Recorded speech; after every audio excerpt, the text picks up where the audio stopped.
여러분들이 가장 많이 남기는 댓글이 있습니다. 왜 서클도 아니고 코인베이스도 아닌 로빈후드인가? 사실 저도 처음에는 비슷한 고민을 했습니다. 토코나 시대가 온다면 서클도 성장할 것이고 코인베이스도 성장할 가능성이 높습니다. 그런데 왜 저는 이 두 기업이 아닌 로빈후드에 투자하려고 하는 걸까요? 오늘은 단순히 어느 기업이 좋아 보인다가 아니라 제가 실제 투자금을 넣기 전에 어떤 기준으로 기업을 비교했는지, 그리고 왜 결국 로빈후드를 선택했는지 제 투자 논리를 말씀드리겠습니다. 네, 반갑습니다. 미주입니다. 오늘도 로빈후드 아마존 투자 종목 계좌부터 공개하도록 하겠습니다.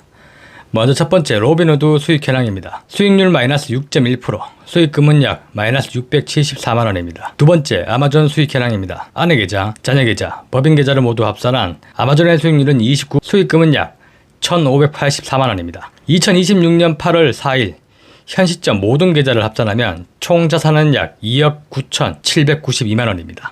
먼저 오해부터 하나 풀고 시작하겠습니다. 저는 서클이나 코인베이스가 나쁜 기업이라고 생각하지 않습니다. 오히려 디지털 금융 시대가 열린다면 세 기업 모두 분명한 수혜를 받을 가능성이 높다고 생각합니다. 먼저 아주 간단하게 토큰화의 구조를 보겠습니다. 첫 번째, 달러를 만드는 기업입니다. 대표적으로 테더와 서클이 있습니다. 달러 스테이블 코인을 발행하며 블록체인 위에서 실제 돈이 움직일 수 있도록 만드는 역할입니다. 두 번째, 거래 인프라입니다. 대표적으로 코인베이스가 있습니다. 블록체인 네트워크, 커스터디, 거래소, 기간 서비스를 제공하며 토큰화 자산이 거래될 수 있는 기반을 제공합니다. 그리고 마지막이 플랫폼입니다. 바로 개인 투자자가 실제 사용하는 공간입니다.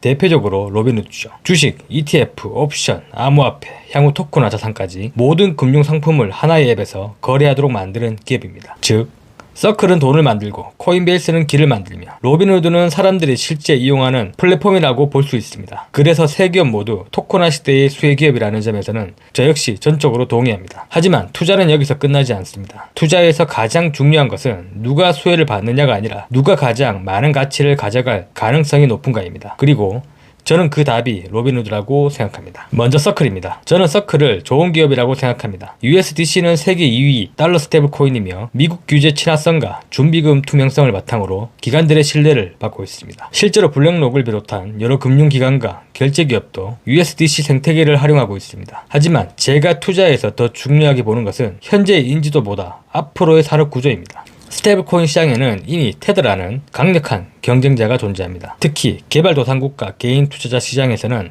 USDT가 사실상 표준으로 사용되고 있습니다. 반면 USDC는 기관 시장에서는 강하지만 개인 소매 시장에서는 아직 테더를 넘어서지 못했습니다. 그리고 앞으로 은행과 핀테크, 대형 금융회사들까지 자체 스테이블코인 발행에 뛰어들 가능성이 높습니다. 시장 전체는 성장하더라도 발행사가 늘어나면 점유율 경쟁과 수익성 압박은 더 커질 수 있습니다. 저는 경쟁자가 계속 늘어나는 발행사보다 여러 스테이블 코인과 토큰화 자산이 모여 거래되는 플랫폼이 장기적으로 더 유리하다고 판단했습니다. 이번에는 코인베이스입니다. 저는 코인베이스 역시 디지털 금융 시대의 핵심 기업이라고 생각합니다. 미국 최대 암호화폐 거래소 중 하나이며 기간 커스터디와 베이스 블록체인 생태계까지 갖추고 있어 큰 수혜를 받을 가능성이 매우 높습니다. 하지만 제가 더 중요하게 보는 것은 토큰화가 확산되는 방식입니다. 많은 사람들은 기존 금융이 빠르게 블록체인으로 이동할 것이라고 생각하지만 저는 상당한 시간이 필요하다고 봅니다. 미국 주식과 채권 시장만 합쳐도 100조 달러가 넘는 거대한 시장이며 기존 금융기관의 규제와 시스템도 쉽게 사라지지 않습니다. 그래서 앞으로 크립토만 남는 세상보다 기존 금융과 디지털 금융이 함께 존재하는 하이브리드 금융 시대가 이어질 가능성이 높다고 생각합니다. 반면 로빈후드는 이미 주식, ETF, 옵션, 현금, 관리, 은퇴계좌, 암호화폐를 하나의 플랫폼에서 제공하고 있습니다. 여기에 토큰화 자산까지 더해지면 기존 고객이 새로운 금융으로 자연스럽게 이동할 수 있습니다. 저는 크립토 중심의 코인베이스보다 기존 금융과 디지털 금융을 함께 담을 수 있는 로빈후드가 전환 과정에서 더 낮은 위험과 더 넓은 성장 기회를 가진다고 판단했습니다. 물론 코인베이스도 토큰화 시대의 강력한 수혜 기업은 맞습니다. 다만 토큰화 전환이 예상보다 늦어지거나 암호화폐 거래가 위축될 경우 실적 변동성이 커질 수 있습니다. 반면 로빈후드는 기존 금융사업만으로도 고객과 자산을 늘릴 수 있다는 점에서 더 안정적인 선택이라고 봤습니다. 투자에 있어 저는 항상 같은 질문을 합니다. 좋은 미래인가 보다 먼저 지금 돈을 벌고 있는 기업인가입니다. 아무리 미래가 좋아도 현재 현금을 만들지 못하면 주가는 오래 버티기 어렵습니다.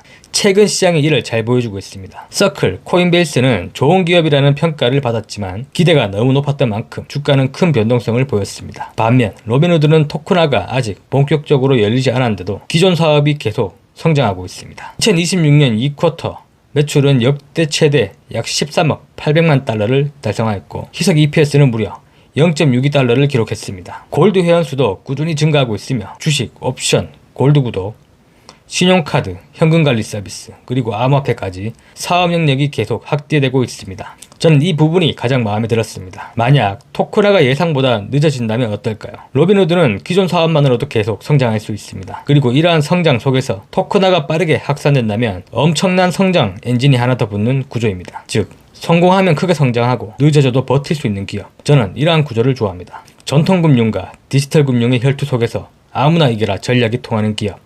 그게 바로 로빈후드입니다. 이제 마지막으로 왜 제가 로빈후드를 선택했는지 정리해 보겠습니다. 겉으로 보면 서클의 이야기가 더 화려해 보일 수 있습니다. 코인베이스의 성장성도 더 커 보일 수 있습니다. 하지만 저는 가장 화려한 기업보다 가장 오래 살아남을 기업을 찾습니다. 워렌 버핏은 첫 번째 규칙은 돈을 잃지 않는 것이다. 두 번째 규칙은 첫 번째 규칙을 잃지 않는 것이다. 라고 말했습니다.